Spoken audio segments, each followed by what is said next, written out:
Nosotros somos los equipos 5 y 6 y les vamos a presentar el tema de funciones vitales. De manera de resumen, ¿qué son las funciones vitales? Son todas las reacciones que va a mostrar el hombre que revelan las funciones primordiales del organismo. Los signos vitales van a ser un instrumento muy importante como indicadores del estado funcional del paciente. Dentro de estas funciones se encuentran el pulso, la respiración, la presión arterial y la temperatura. La presión arterial se va a referir a la presión en el sistema vascular que representa la fuerza que la sangre practica sobre el muro de los vasos, que va a variar a lo largo del ciclo cardíaco. Al igual que las demás funciones vitales, puede variar en función de varios factores. En este caso, son los cambios en el gasto cardíaco, en el diámetro de los vasos arteriales, la viscosidad, cambios en el metabolismo, edad, sexo, actividad, la dieta, entre otros factores. El pulso hace referencia a la extensión rítmica de una arteria producida por el paso de la sangre bombeada del corazón. Este también va a tener diversos factores que va a hacer que varíe el pulso, siendo el más importante la edad. La respiración va a hacer referencia a la frecuencia respiratoria, que se va a definir como las veces que se respira, es decir, el ciclo de respiración, cuando se contraen y se expanden los pulmones por unidad de tiempo, que normalmente en respiraciones de minuto. Y también van a existir varios factores que pueden producir variaciones en la frecuencia respiratoria, siendo el grado de esfuerzo el más importante.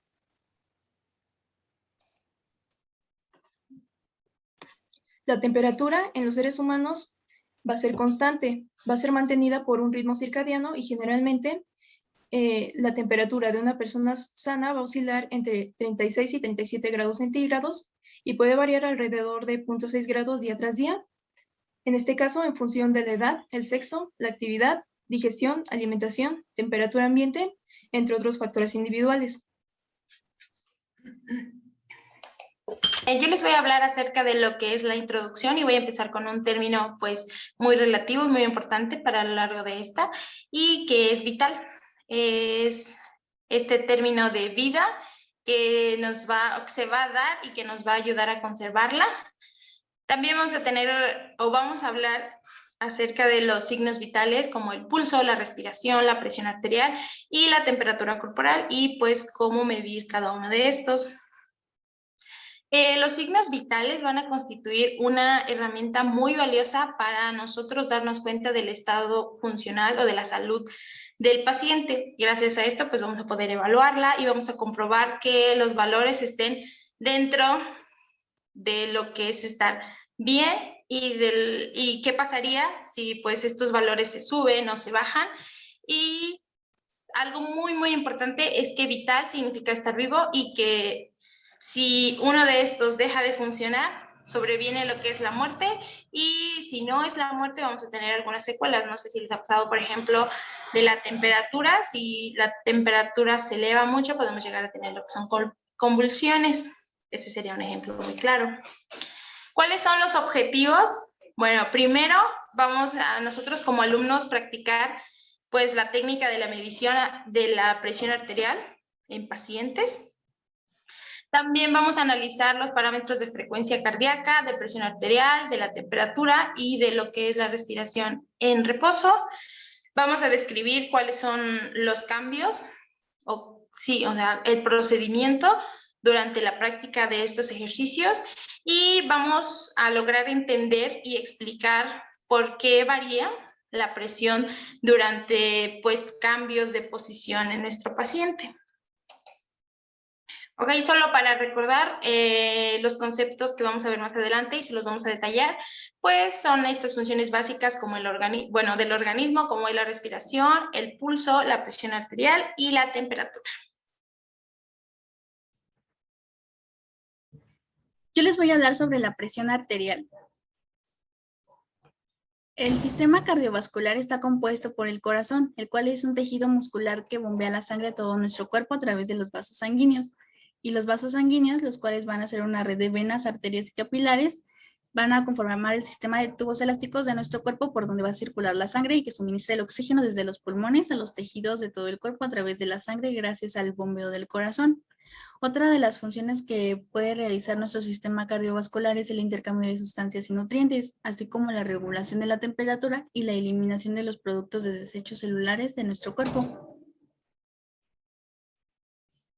La presión arterial es el sistema vascular que representa la fuerza que la sangre ejerce sobre las paredes de los vasos, y esta va a variar durante el ciclo cardíaco y va a constituir uno de los principales signos vitales. Vamos a tener la presión arterial sistólica. Esta se refiere a la presión de la sangre en la pared de los vasos cuando se está contrayendo el corazón. Esta va a ser la cifra superior o la más alta que se va a registrar en la presión arterial. Y también tenemos la presión arterial distólica. Esta se va a referir a la presión de la sangre de la pared de los vasos cuando el corazón se relaja entre los latidos. La unidad que se usa para medir la presión arterial se da en milímetros de mercurio. Porque, bueno, al principio la presión se medía con esfigmoganómetro, provistos de un manómetro de mercurio, aunque en la actualidad son más utilizados los aneroides e inclusive los electrónicos.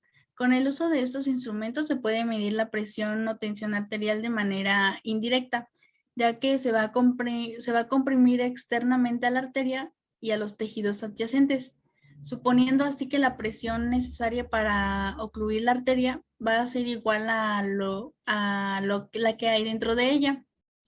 No obstante, es importante también recordar que de acuerdo al Sistema Internacional de Unidades, la unidad de presión se da en Pascal y corresponde a 1 milímetro de mercurio y es igual a 0.133 kilopascales.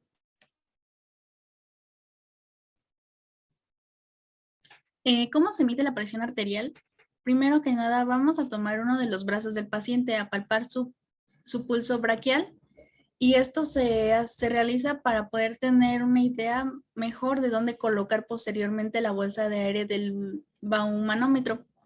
Después se coloca el baumanómetro o la bolsa de aire en el brazo, asegurando que quede en una medida adecuada para permitir que a la hora de inflar la bolsa, este tenga suficiente espacio y no lastime al paciente. Una vez colocado el baumanómetro, se debe de corroborar que la flecha que se encuentre en la bolsa de aire esté apuntando hacia los dedos pulgares y a una localización aproximada sobre la arteria braquial.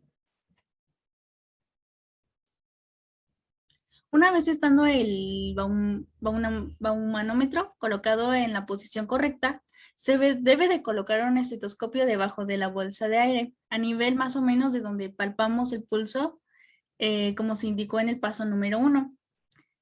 En el bulbo o pera para inflar va a haber una válvula o llave. Esta se debe de verificar que esté correctamente cerrada, ya que si esta se encuentra abierta, el baumanómetro no va a indicar alguna presión y el aire que tiene que inflar va a salir y no va a ser retenido por la bolsa. Se va a inflar el bulbo hasta que el baumanómetro marque la cifra generalmente de 200 milímetros de mercurio. Una vez llegando a este número, se debe de abrir poco a poco, de manera cuidadosa, la válvula. Esto para tener una mejor audición del pulso. Y se va a escuchar atentamente mientras se desinfla la bolsa de aire, ya que en determinado momento se va a escuchar un primer latido, el cual va a corresponder a la presión sistólica, y al final un último latido que será la diastólica. Todo esto se va a escuchar por el estetoscopio. En esta imagen podemos observar algunas de las consideraciones para la toma de una presión arterial. Tenemos el no conversar, el tener apoyado de una manera correcta el brazo a la altura del corazón, el colocar el manguito en el brazo sin ropa, usar el tamaño de manguito adecuado, apoyar bien los pies, no cruzar las piernas, tener la vejiga vacía y apoyar la espalda en el respaldo.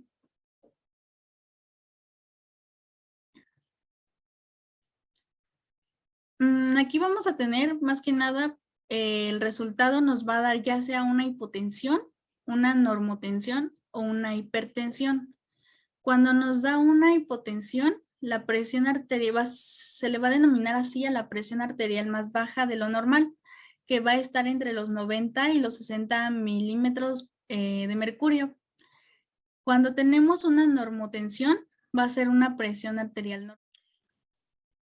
La presión diferencial o de pulso, bueno, es la diferencia entre la presión sistólica y la presión diastólica. Esta tiene que tener un valor promedio entre 40 milímetros de mercurio y esta va a determinar pues la amplitud del impulso. Para obtener esta presión requerimos la siguiente ecuación. La presión de pulso se va a obtener mediante la presión sistólica menos la presión diastólica. La presión arterial media es una de las más importantes, puesto que esta nos va a determinar el promedio que dura un ciclo cardíaco y también es la verdadera en la que va a irrigar y va a nutrir nuestros tejidos. También es muy importante conocer el valor, puesto que va a ayudar a determinar e interpretar un episodio de hipotensión. Un episodio de hipotensión es cuando disminuye en grandes cantidades nuestra presión arterial y como sabemos, pues el órgano blanco afectado aquí va a ser el riñón. Su medida va a depender de la presión arterial media, que va a ser mínima de 65 milímetros de mercurio. Para obtener la presión arterial media, requerimos esta ecuación, donde la presión sistólica se va a sumar mediante el resultado de la presión diastólica multiplicado por 2. ¿Por qué por 2? Bueno, nuestro sistema cardiovascular va a pasar 2/3 de su tiempo en estado de reposo o en presión diastólica, como la conocemos. Se va a dividir entre 3 por el tercio de aquí. 1/3 más 2/3 nos dan 3/3. Para obtener un poquito más esta ecuación, pues voy a ponerles el siguiente video.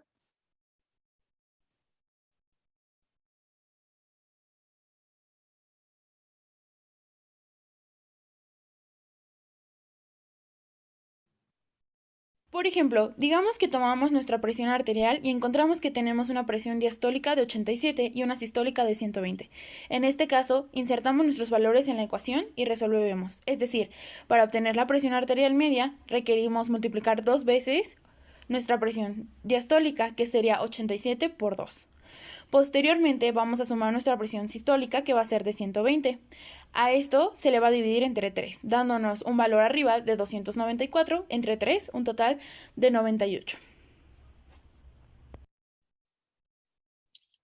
La presión arterial es un evento hemodinámico, que significa que la fuerza que se genera sobre las paredes arteriales gracias al bombardeo cardíaco, a esta le pueden afectar los cambios en gasto cardíaco, en el diámetro de los vasos arteriales, nuestro sexo, nuestra edad, nuestra actividad, nuestra dieta, la viscosidad, entre otros.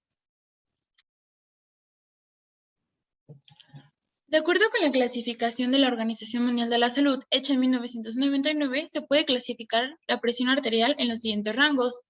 Del lado izquierdo tendremos la clasificación, en medio la presión sistólica y posteriormente la presión diastólica.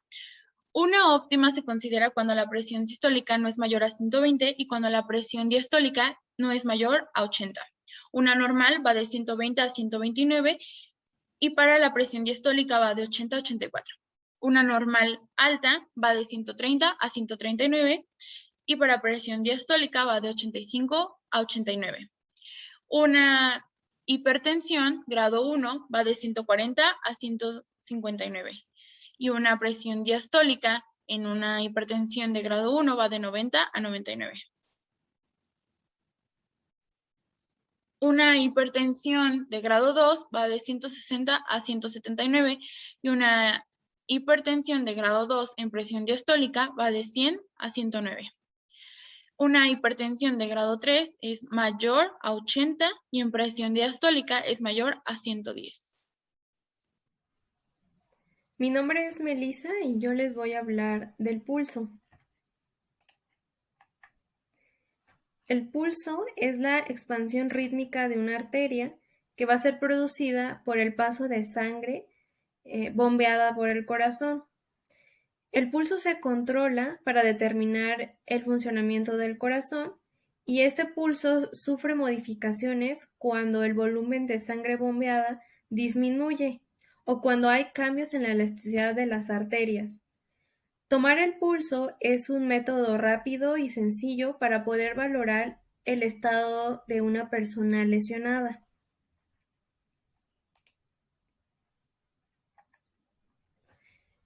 El pulso tiene cifras normales que van a variar de acuerdo a diferentes factores, siendo el más importante la edad, por lo que tenemos que los bebés de meses, la cifra normal va de 130 a 140 pulsaciones por minuto, en niños de 80 a 100 pulsaciones por minuto, en adultos de 72 a 80 pulsaciones por minuto y en adultos mayores de 60 o menos pulsaciones por minuto.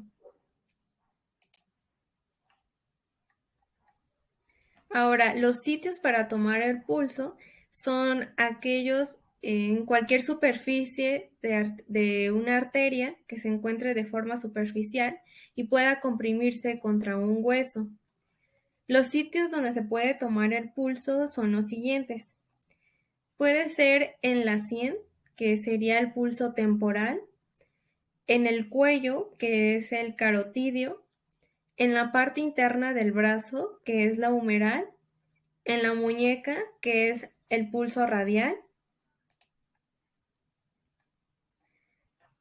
en la parte interna del pliegue del codo, que es la cubital, en la ingle, que es la femoral, en el dorso del pie, que es el pedio, y en la tetilla izquierda de los bebés, que es el pulso apical, siendo los más comunes el pulso radial y el carotidio. En cuanto a la técnica para tomar el pulso arterial, primero, el paciente debe de estar cómodo con la extremidad apoyada o sostenida con la palma hacia arriba. Segundo, se debe aplicar suavemente con las yemas de los dedos índice, medio y anular en el punto en que la arteria pasa por encima del hueso, que en este caso es la parte externa de la muñeca.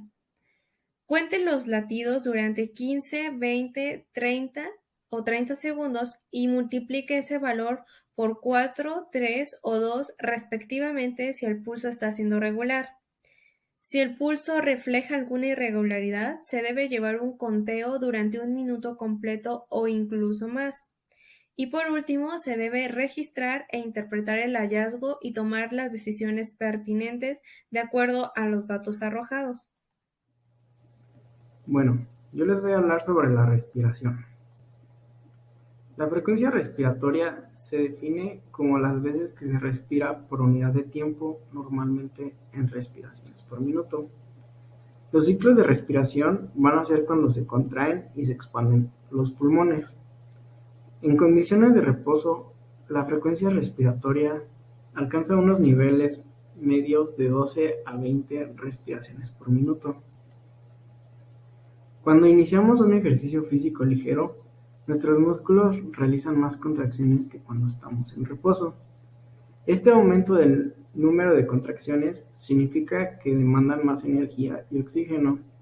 Las pulsaciones también suben y por lo tanto también el gasto cardíaco.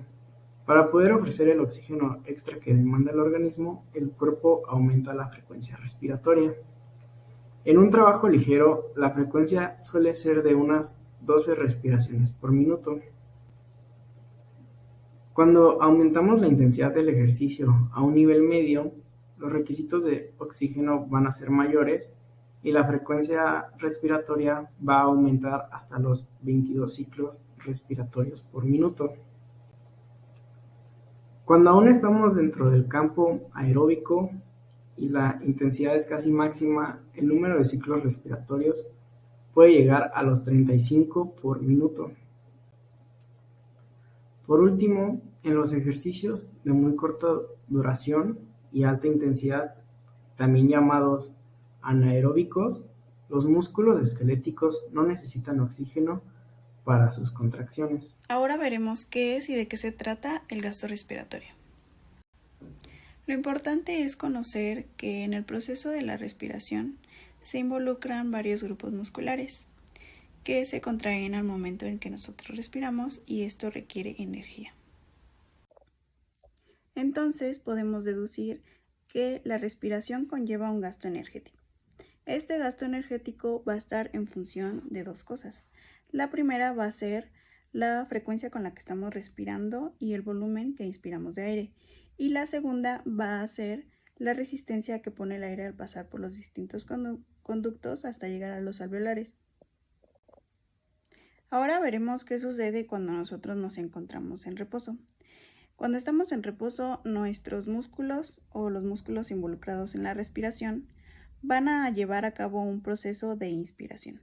Este proceso de inspiración es un proceso pasivo que ocurre cuando estamos en reposo.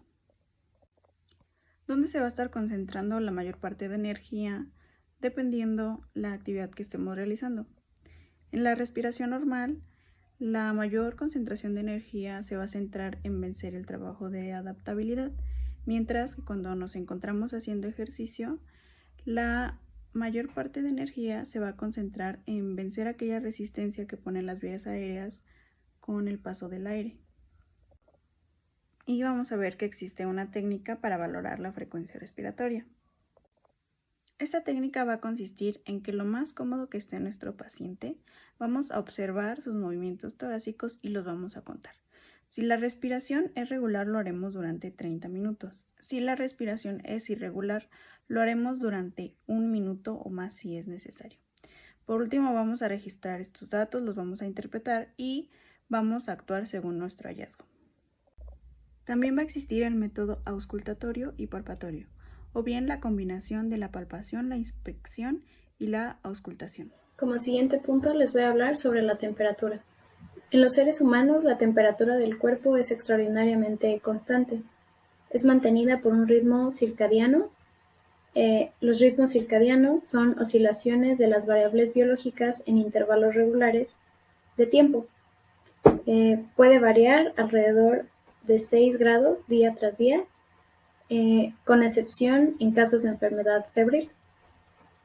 Puede variar en función de la edad, sexo, actividad, digestión, alimentación, temperatura, ambiente y otros factores individuales. Generalmente, la temperatura de una persona sana oscila entre los 36 y 37 grados centígrados. En la práctica, la elección óptima de la ubicación de la medición de la temperatura depende de numerosos factores. Estos factores son: el estado de conciencia del paciente, dependerá si está despierto, sedado o bajo anestesia, y determinará el nivel de invasividad tolerable, la probabilidad de que puedan producirse cambios de temperatura repentinos y la necesidad de realizar mediciones individuales de forma rápida decantan la elección de métodos de medición más rápidos o más lentos.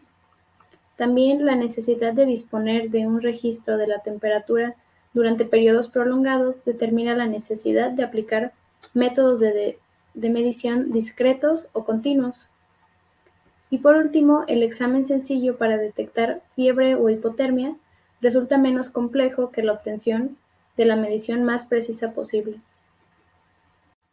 La medición de la temperatura axilar es uno de los métodos más habituales empleados en todo el mundo. Esto se cumple tanto en el entorno doméstico como en el entorno hospitalario, a pesar de los conocidos problemas de precisión. La medición de la temperatura axilar se realiza mediante la colocación del termómetro en la axila, cerca de la arteria axilar y sujetándolo en su lugar mediante la presión del brazo contra la pared torácica. Normalmente, la temperatura axilar es 1 o 2 grados inferior a la temperatura corporal central o temperatura real. Y bueno, ya para finalizar, en esta práctica podemos llegar a la conclusión de que el cuerpo humano posee la capacidad para llevar a cabo estas funciones básicas que nos van a permitir sobrevivir en el entorno en el que nos encontremos. Tales funciones, como ya los habíamos mencionado, la respiración, el pulso, la presión arterial, la temperatura corporal y las otras funciones que no son tan vitales, como son la reproducción, la alimentación o el crecimiento. La evaluación de dichas funciones fundamentales van a constituir como que un parámetro inequívoco en el que nos vamos a poder basar para determinar si un paciente se encuentra en un estado sano o, en todo caso, si está desarrollando alguna patología.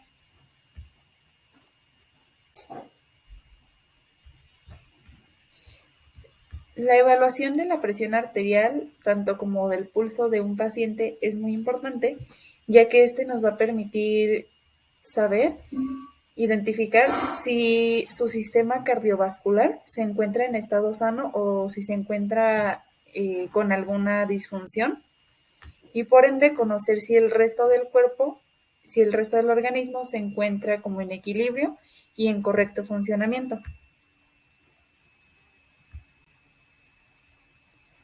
Por otra parte, como ya se había mencionado, también era la evaluación de la respiración, del cómo respira nuestro paciente.